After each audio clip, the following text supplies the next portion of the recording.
Damos la bienvenida al economista Carlos de la Torre. Él fue ministro de Economía en el gobierno de Rafael Correa, es profesor universitario.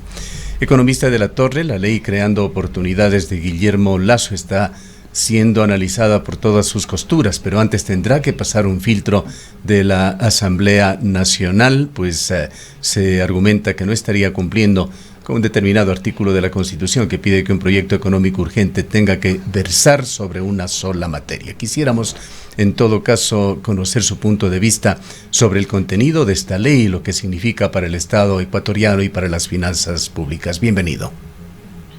Muy buenos días, muchísimas gracias por la entrevista y un saludo a todas y todos quienes nos acompañan. Yo quiero empezar por un análisis de algunos elementos que van más a lo político para de ahí ir mirando lo técnico, porque lo uno no puede ir suelto de lo otro. A ver, es un proyecto de ley que tiene, para empezar, un nombre que va más desde una perspectiva publicitaria que de una definición de una ley, ya, creando oportunidades. Y luego, esta ley, que se supone que es muy positiva, termina siendo tremendamente cuestionada por diversos analistas en sus diversos espacios, porque no es una ley, como usted bien dice, que se ocupe de una sola materia. Entonces aquí viene la siguiente interrogante. Bueno, la Constitución establece en su artículo 136 claramente que un proyecto económico de ley urgente tiene necesariamente que comprender una sola materia. Y el propio presidente, cuando entregó en la Asamblea el proyecto de ley, habló de 3 materias diferentes.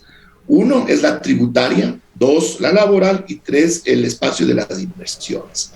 ¿Por qué un gobierno que supuestamente pretende impulsar leyes que son favorables para la mayoría de los ecuatorianos da el primer paso generando ya muchas dudas en términos del cumplimiento constitucional del proyecto de ley? Eso tenemos que ponerlo, tenemos que anotarlo. Luego, cuando ya entramos al contenido, empezamos a identificar varios elementos que también generan problemas en términos legales. En la parte laboral, podríamos citar varios artículos que se van en contra de los derechos de los ciudadanos, de los trabajadores, pero más allá de la especificidad técnica, a la que podemos también entrar más adelante, lo importante de resaltar es que estos atentados, literalmente, contra los derechos de los trabajadores, están también afectando compromisos internacionales suscritos por la República del Ecuador con la Organización Internacional del Trabajo. ¿Esto qué es lo que implica? Que inclusive el Ecuador podría ser sujeto de demandas a nivel internacional si es que este proyecto de ley llega a aprobarse. Entonces la pregunta es, ¿por qué el Ejecutivo se arriesga a tanto a sabiendas de que esto puede tener inclusive repercusiones a nivel internacional por la afectación a los derechos de los trabajadores que se propone en buena parte del articulado en la parte laboral? Con respecto a este tema de carácter legal, ¿cómo ve usted el aspecto en el cual básicamente en Ecuador, en el ámbito laboral, se tendría que convivir con 2 códigos de trabajo? Bueno, ya desde la perspectiva jurídica, yo no soy abogado, pero muchos juristas ya han indicado que eso no puede ser. Y yo le pongo desde una perspectiva más bien práctica. Imagínense que tengamos 2 leyes de tránsito. Y la primera ley de tránsito indica que los vehículos tienen que circular por el lado derecho y la segunda dice que tienen que circular por el lado izquierdo. ¿Cuál sería el resultado? Sería un caos completo, una inseguridad completa, y lo mismo estaría sucediendo en el marco de lo laboral. Pero a la final también hay que entender que cuál es la verdadera intención. A nosotros nos venden la idea de que con este segundo código, esta segunda ley laboral, esta cubriría a quienes en este momento están desempleados y se integrarían al mercado laboral. Pero es exactamente al contrario. Este segundo cuerpo normativo lo que haría es precarizar el trabajo de quienes ya tenemos un empleo formal. Es decir, en vez de resolver el problema del desempleo, lo que va es a profundizar ese problema al precarizar, al afectar a los que ya tenemos un empleo formal en este momento. Economista, justamente esa ha sido una de las justificaciones que ha emitido el gobierno nacional. Hemos escuchado más de una ocasión al ministro del Trabajo al afirmar que el actual código está pensado tiene ya muchos años y que ya no responde a la realidad actual, que hoy 7 de cada 10 ecuatorianos no tienen empleo y que las dificultades en la contratación o los costos que implica la contratación de personal sería una de las causas para que no se genere mayor empleo, mucho más en esta crisis, por lo que es necesario precisamente flexibilizar estas condiciones. ¿Qué opinión le merece a usted? ¿Es caduco el Código del Trabajo actual? ¿Era necesario efectivamente hacerle una reforma al código actual o en su defecto tener una nueva normativa como es en este caso que permita facilitar de alguna manera la contratación pensando en las necesidades de estos 7 de cada 10 ecuatorianos que estarían actualmente en el desempleo o en el subempleo o en la informalidad? Bueno, una cosa es el relato que se construye desde el oficialismo para impulsar un proyecto de ley que claramente va dirigido a favorecer los intereses de ciertos grupos particulares. Y justamente ese favorecimiento que del otro lado resulta en una afectación a la mayoría de los ecuatorianos tiene que ser edulcorado de alguna manera, ¿no? Y eso es lo que pretenden hacer con este discurso. A ver, el código laboral, el primer código laboral en el Ecuador data de 1938, pero en estos últimos 83 años, evidentemente ha habido muchas reformas y cambios y las leyes que tenemos ahora son mucho más avanzadas que las de hace 8 décadas, eso es evidente. Pero eso tampoco descarta la posibilidad de seguir perfeccionándolas.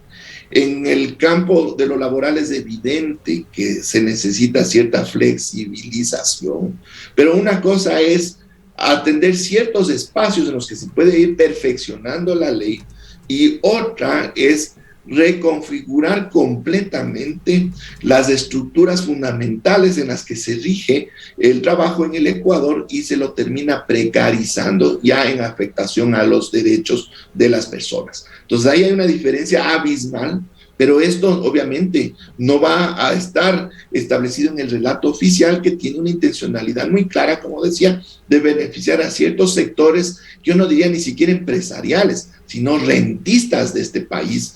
Y en el fondo, eso es lo que se está procurando desde lo político y ahí tenemos toda la construcción del proyecto de ley también con elementos que podríamos resaltar que son positivos, pero que simplemente lo que hacen es tratar de ocultar aquello que es negativo para la mayoría de los ciudadanos. ¿Qué aspectos de la flexibilización laboral ve usted como positivos o si es que no están configurados de la manera en que usted conceptúa esta necesidad de flexibilización? ¿Qué es lo que debería hacerse? A ver, lo que le voy a comentar es lo que sí podría admitirse y que no necesariamente está en el proyecto de ley, porque no es esa la intención. A ver, ¿qué es lo que pasa con ciertos sectores? En el sector turístico, ¿ya? Quienes trabajan en hoteles, en bares, restaurantes, guías de turismo, etcétera. Ellos evidentemente no pueden ajustarse en sus horarios a la jornada laboral convencional de 8 de la mañana a 5 de la tarde, por ponerle un ejemplo. Entonces, ahí se puede establecer mecanismos para una flexibilización en el sentido de que no se tenga que pagar horas extras cuando estas personas trabajan fuera de las horas convencionales porque su actividad así lo exige. Pero más allá de las horas que estén definidas en tal o cual sector, sí tendrían que ser sujetos de pagos de horas extra a estos trabajadores si es que van a trabajar fuera de las horas para su sector. Lo mismo el caso de los días, es decir, la ley actual establece los fines de semana, sábado y domingo para el descanso obligatorio y si no se pagan horas extras. En el caso de otras actividades en las que no importa el día de la semana en términos de cuándo se ejecuta la labor, se podría establecer asimismo cualquiera 2 días que puedan ser los de descanso obligatorio y no se necesita pagar horas extras los sábados y domingos, pero con definiciones precisas para tales sectores y bajo tales condiciones y se puede ir generando flexibilización que es importante desde la perspectiva empresarial, pero para ciertos sectores con ciertas dinámicas particulares. Ese es un ejemplo. Economista, se ha implementado leyes de las características que está planteando el presidente Guillermo Lasso o el gobierno actual en otros países. Si no me equivoco, en España quizás podríamos conocer cuáles han sido los resultados, las consecuencias de una aplicación de la norma tal y como está concebida. Desconozco los casos particulares de otros países, pero lo que le puedo comentar es que el mundo avanza siempre en el sentido de ir incorporando más derechos para las personas, no menos derechos. Es así que existe un organismo internacional, que ya lo mencioné, la Organización Internacional del Trabajo, que es la que vela justamente por que los países avancen en esa línea, y los países del mundo hemos suscrito a lo largo de los años diversos tratados y acuerdos con este organismo justamente en el sentido de comprometernos para avanzar hacia esos derechos. Incluso desde una perspectiva, podemos decirle hasta jocosa, le puedo comentar dónde se ha aplicado lo que este momento se quiere aplicar, especialmente en relación a los artículos 70 y 75 del proyecto de ley. Fue el famoso rey Hammurabi de Babilonia, en el año 1750 a.C., que establecía justamente la posibilidad de despido del trabajador y que el trabajador le tenga que pagar al empleador, tal y como dice el artículo 75 de este proyecto de ley, que puede ya rescindirse el contrato si es que media una causa justa, y el trabajador tendría que pagarle un mes de su salario al empleador. Imagínense. Pero, economista de la Torre, en estos temas hay argumentaciones que se están dando, y no solamente desde el sector empresarial. Hemos escuchado y compartiremos con nuestros oyentes más adelante un reportaje recogido el día de ayer en las calles de la ciudad de Cuenca. La gente se queja por la falta de trabajo. Los derechos laborales, indiscutiblemente importantes, valiosos, observados en muchos países, son en Ecuador solamente de una minoría. Un 60 a un 70% de la población económicamente activa se encuentra en la marginalidad, o desocupados o subocupados. El tema de los derechos laborales tiene una importancia relativa para ellos, de acuerdo a las declaraciones que escuchamos. Lo que quieren es trabajo, es oportunidades, son fuentes de empleo. ¿Cómo modular, cómo nivelar, cómo balancear esta situación? Y quizás, economista, yo quisiera sumar a lo que dice Gustavo. La perspectiva de contar con una ley nos llevaría a pensar que la generación de empleo pasa únicamente por la normativa jurídica, y el tener una mejor ley o una ley paralela va precisamente a incidir en qué porcentaje, de qué manera en la generación de empleo. Ya, a ver, voy a ponerle un ejemplo metafórico y de ahí voy a explicar por dónde se genera empleo. A ver, si a una persona le duele la cabeza, no se corta la cabeza, pues se toma una aspirina, ¿ya? Entonces, desde esa misma perspectiva tenemos que entender cómo se debe manejar el tema laboral.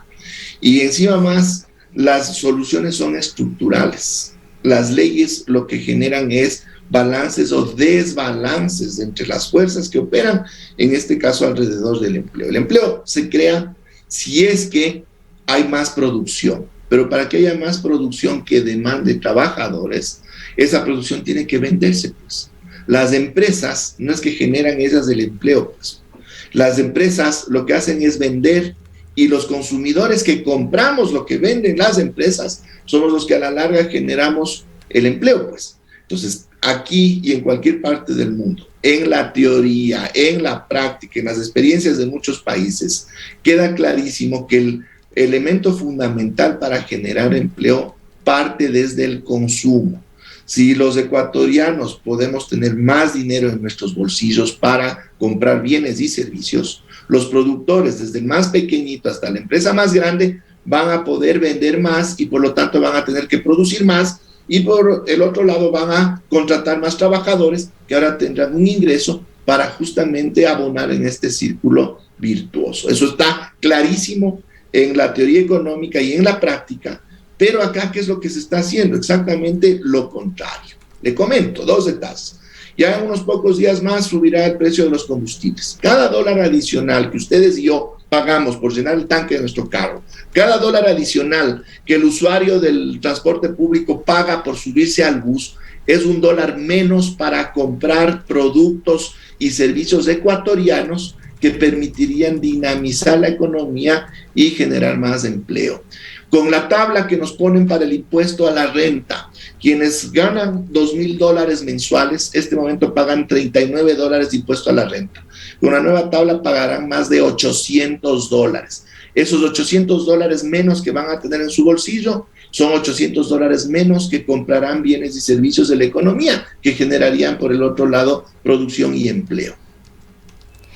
Economista, justamente el día de ayer, no sé si usted tuvo la posibilidad de revisar una tabla que empezó a circular, publicada por Patricio Alarcón, del sector productivo de la capital de la República, en la que daba cuenta precisamente de estos elevados porcentajes que representaba lo que va a hacer ahora con la nueva ley, el pago del impuesto a la renta. Y él afirmaba que quien gana, por ejemplo, $2,000 o un poco más de los $2,000 iba a tener un incremento de más del 1,900% en el pago del impuesto a la renta, mientras que los ingresos de alrededor de los $300,000 iban a tener un incremento de tan solo el 1%. Esto valdría la pena que usted pueda explicarnos, porque hubo un debate amplio que se generó el día de ayer, sobre todo en las redes sociales, y decía que esta probablemente era una mala o equivocada interpretación porque no se estaba considerando los créditos tributarios o el tema de las deducciones.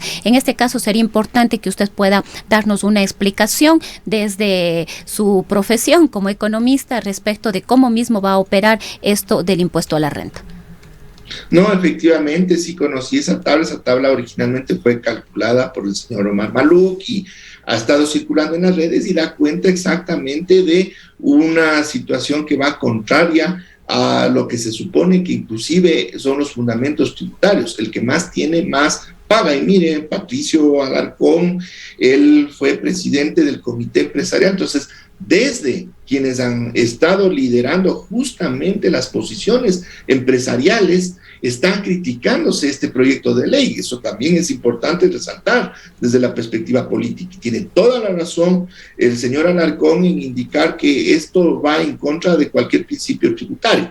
Yo hice alusión a esta primera cifra, que quien gana $2,000 de pagar un impuesto a la renta de $39 a uno de más de 800, implica un incremento en el pago del impuesto a la renta de 1,965%, mientras quien gana $300,000 al mes, y hay gente que gana ese nivel acá, $300,000 mensuales, su incremento porcentual de pago de impuesto a la renta sería del 1%. Es decir, ni siquiera se va a dar cuenta que le han incrementado el pago del impuesto a la renta, cuando al que menos gana le están literalmente afectando su bienestar diario, le estarían quitando literalmente una parte importante de su consumo del año de bienes y servicios, lo que va a redundar necesariamente en un deterioro de las condiciones de vida, y estoy hablando no de los más pobres, estoy hablando ya de clase media. Economista de la Torre, usted hablaba hace instantes sobre lo importante que sería incentivar el consumo como una forma de mejorar la economía. Recordamos, sin embargo, que en el gobierno del cual usted fue parte, una constante fueron las medidas contracíclicas, esa inyección de dineros del Estado para justamente tratar de incentivar el consumo, para tener al país en marcha. Se inyectaba todo el dinero del Estado, se inyectó hasta las reservas que de una u otra manera manejaba el Estado ecuatoriano, se gastó todo con un pero adicional. Mucho de esto se quedó en corrupción, depredando al Estado. La necesidad de estas reformas surge también porque es urgente balancear las finanzas públicas. Está intentando el gobierno, a través de esta propuesta, de reducir los multimillonarios déficits fiscales que han venido arrastrándose por años y que nuevamente afectan al presupuesto nacional. Y por la otra parte, considera el gobierno que una de las mejores formas de incentivar el consumo es dando fuentes de trabajo y, en consecuencia, dinero para que los ecuatorianos puedan gastar. Quisiéramos escucharle. A ver, de ninguna manera es cierto que se utilizaron hasta las reservas, porque aquí se confunden muchas cosas. Las reservas del Banco Central del Ecuador son las que permiten hacer los pagos y cobros públicos y privados a nivel internacional. Si hubieran utilizado las reservas, querría decir que el país ya no tendría capacidad de importar un solo alfiler, eso no tiene nada que ver. Cuando yo salí del Ministerio de Economía y Finanzas, yo dejé un nivel de reservas de casi 6.000 millones de dólares. Pero usted está hablando de ese tecnicismo de cómo se cuentan las reservas. Anteriormente Ecuador, antes del gobierno de Rafael Correa, tenía auténticas reservas del Estado, fondos que se guardaban para contingencias. Todo, absolutamente todo se gastó. Ahora viene la otra reflexión, porque aquí también es facilito comparar las finanzas públicas con las finanzas del hogar. A ver, en el hogar es entendible que se ahorre y se tenga ahí una cuentita en el banco.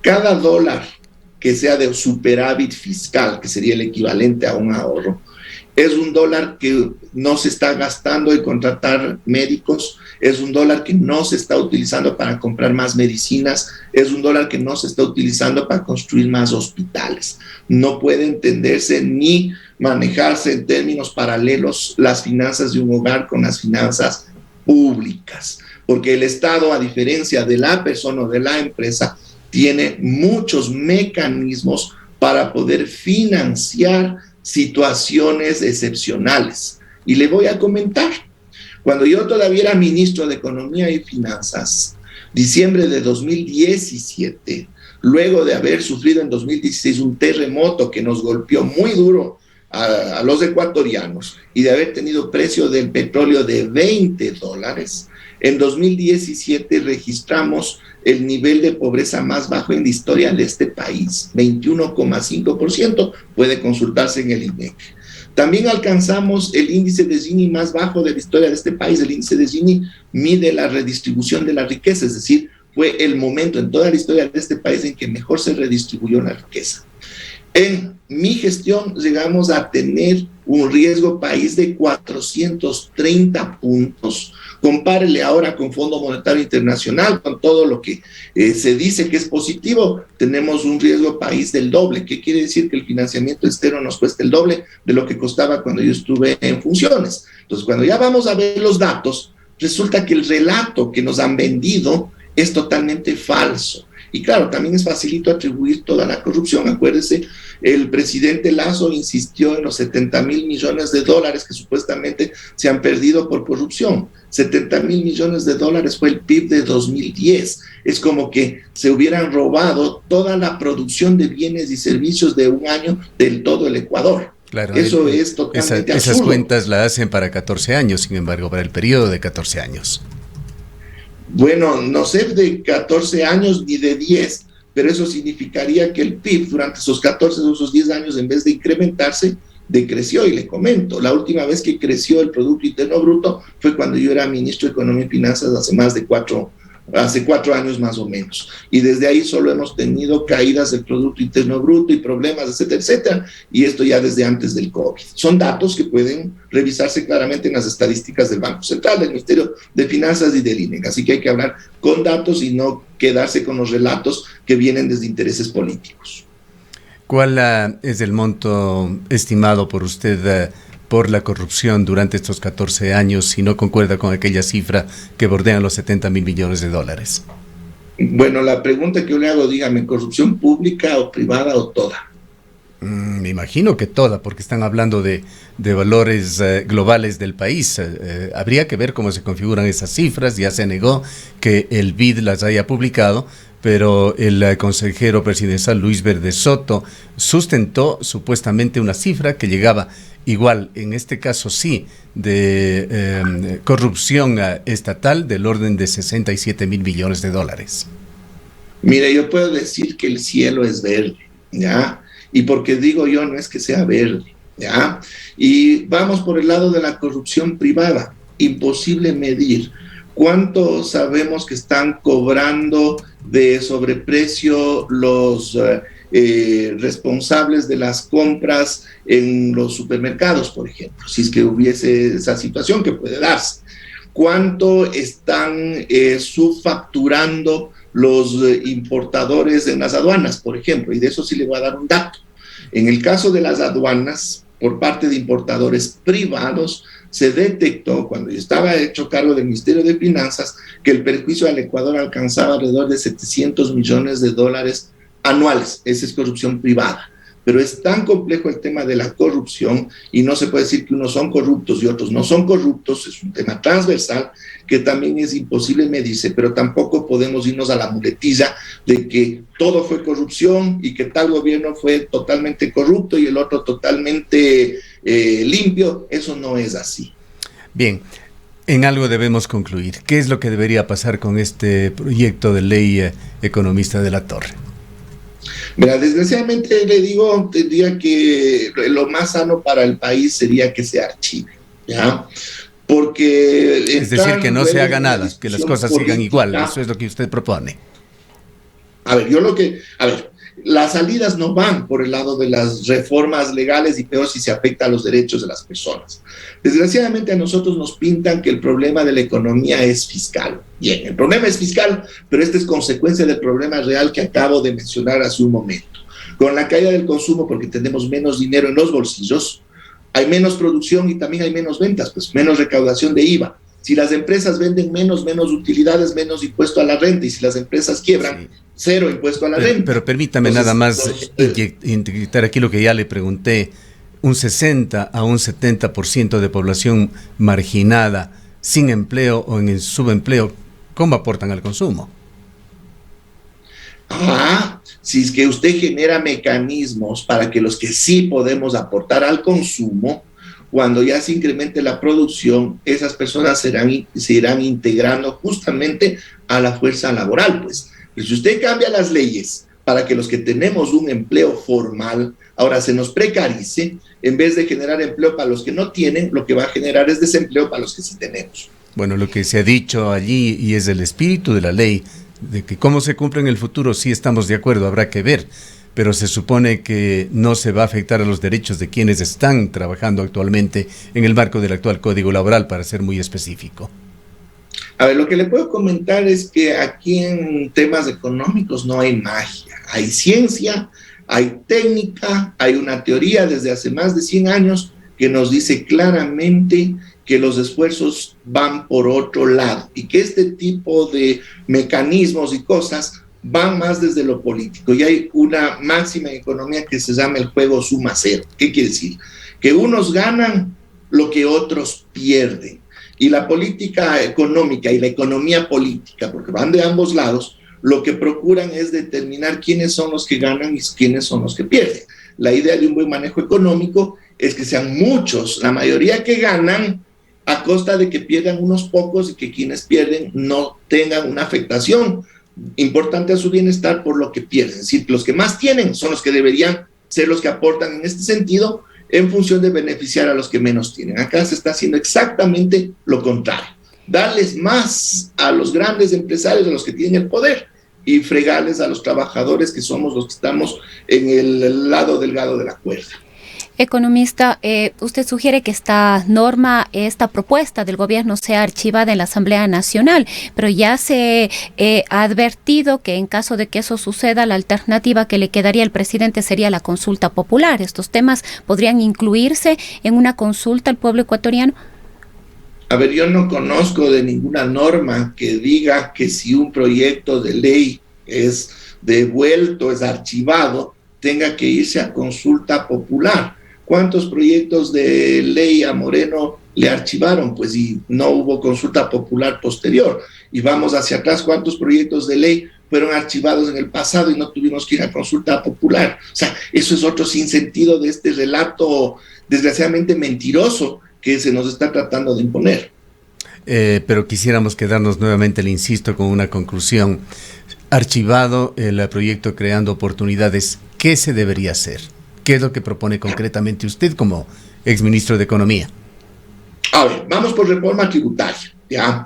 ¿Qué es lo que se puede hacer justamente en el sentido de impulsar consumo? Yo le pongo, a ver, ¿qué tal si nos vamos por un IVA diferenciado? Si ponerle tasas de cero o pequeñitas a aquellas producciones que requieren mucho trabajo y que insumen producción nacional. Le pongo un caso sencillito. Vamos por el lado del turismo, ¿ya? Bares, restaurantes, hoteles. Digamos que ellos pagan cero del IVA para que la gente consuma más, ¿ya? Y estas producciones son altamente demandantes de trabajo porque operan fundamentalmente con las personas que están en la cocina en los restaurantes, las personas que dan el servicio en los restaurantes. ¿Y qué es lo que insumen? Productos agropecuarios ecuatorianos. Pongámosle IVA cero o bien bajo para que la gente consuma más y reactive este tipo de actividades. Pero pongámosle un IVA de 15 o más por ciento a aquellas producciones que no son esenciales para la economía y que son fundamentalmente importadas, pongámosle a los vehículos, ¿ya? Entonces, en ese sentido pero antes de salirnos de este ejemplo economista de la Torre, perdóneme, solamente quiero hacerle ver esto. Este 60-70% de marginalidad que existe en el país, ¿cree usted que consume en restaurantes? En el mejor de los casos lo hará quizá en estos servicios de comida que se entregan en los hogares, y es que tienen un poquito de capacidad económica, y estos son sectores que no pagan el IVA. Insisto, ya, los que consumimos somos clase media, pues, y a la clase media no le podemos. Estamos hablando de ese 30% al cual se pretende aplicar este impuesto a quienes ganan $2,000 o más, y a sectores más pudientes lo que se intenta es que además den una contribución. ¿Qué de malo tiene eso? Ya. El problema es que se va en contra, ya decía, del principio tributario. Entonces, verá, si usted o yo ganamos $2,000, vamos a tener un incremento del 1,960% en el pago del impuesto a la renta, cuando el que gana 300,000 al mes no va ni a darse cuenta que paga impuesto a la renta. 2, la contribución especial que se pretende establecer a partir del patrimonio de las personas que tienen más de $500,000, ellas le van a hacer solo por 2 años, pero usted y yo vamos a pagar un impuesto a la renta mucho mayor por el resto de nuestras vidas, pues. Y las grandes empresas que han obtenido utilidades mayores en 2020 respecto al año 2019 van a tener que contribuir también una sola vez en la vida. Conclusión, ¿quiénes terminan pagando más? Los que menos ganan, y quienes van a terminar pagando apenas una fracción que no les va a afectar en lo más mínimo, las grandes empresas que han hecho utilidades extraordinarias y quienes tienen patrimonios millonarios. ¿Es eso justo? Bueno, tendremos que pensar que toda esa marginalidad tendrá que seguir mendigando en las calles o en el subempleo. No, señor. O en la desocupación económica de la Torre. La técnica económica establece muchos otros mecanismos. Le hemos preguntado justamente las salidas. El tiempo no nos da para permitir. Es que por el hecho de que no pase esta ley, no es que no hay otras salidas. Pues sí. ¿Qué es lo que queríamos escucharle? Usted ha dado algunas opciones. No podemos seguir desarrollando, serán parte ya de este gran debate nacional que se está dando. Economista de la Torre, queremos agradecerle mucho en todo caso por habernos acompañado. No, a usted, Gustavo, muchísimas gracias, y como siempre a las órdenes. Un buen día. Gracias, economista de la Torre.